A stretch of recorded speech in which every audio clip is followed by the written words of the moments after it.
question for Riley. Go ahead and raise your hand. We're trying to move this one on right along here. Riley, thank you so much for joining us. Obviously, with you being locked in the playoffs tonight, you can approach this race a little bit differently than some of the drivers. Just how much does being locked in early help take that pressure away?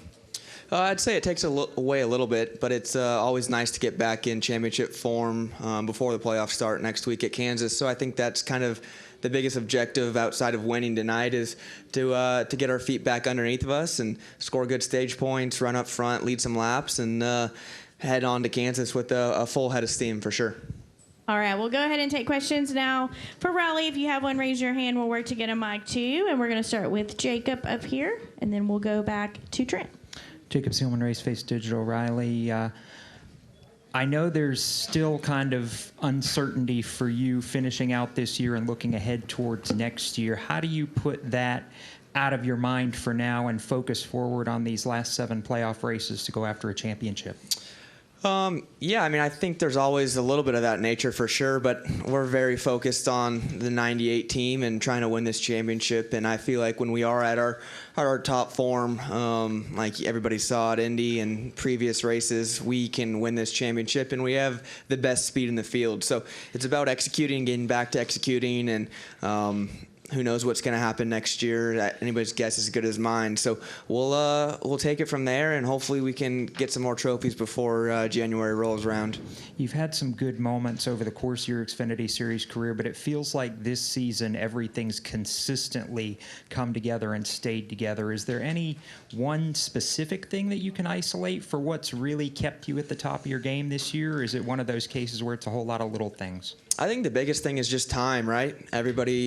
We live in a world where everybody wants everything immediately. I'm guilty of that as well, and I think people I didn't have enough time. I just jumped in this thing very fast and head first. So now that I have my feet underneath me, I feel like I'm understanding what I want out of my race car. I'm comfortable in my own skin. I'm ready to show up to the racetrack with the mentality that I'm going to win the race, and I feel like that's the biggest thing. Obviously, pairing with Davin and his really, really smart engineering mind, but to bring me fast race cars obviously has helped me tremendously as well. So I think it's a bunch of things, but yeah, I mean, I'm so excited for these playoffs because I genuinely feel like we have a really good chance to make it to Phoenix, unlike any other playoffs I've ever been in before.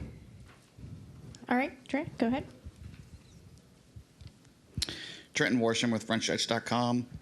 Riley, I have right here that you have finished outside the top 10 at Bristol just one time in your career. Cole Custer had a similar stat in both SHR drivers.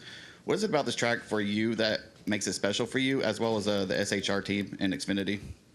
I think we've always just kind of ran pretty well here at Bristol. I think that it goes back to Chase Briscoe and Cole Custer earlier. They built a pretty good setup, and I've been lucky enough to have that setup and just kind of understand this race. It's very fast-paced. I think it's going to be on the bottom for quite some time tonight, and we might move up a little bit later. But yeah, we've had some good finishes, and hopefully we can get one more tonight. All right. Any additional questions for Riley? Cool. Thanks. All right. Thanks for coming in.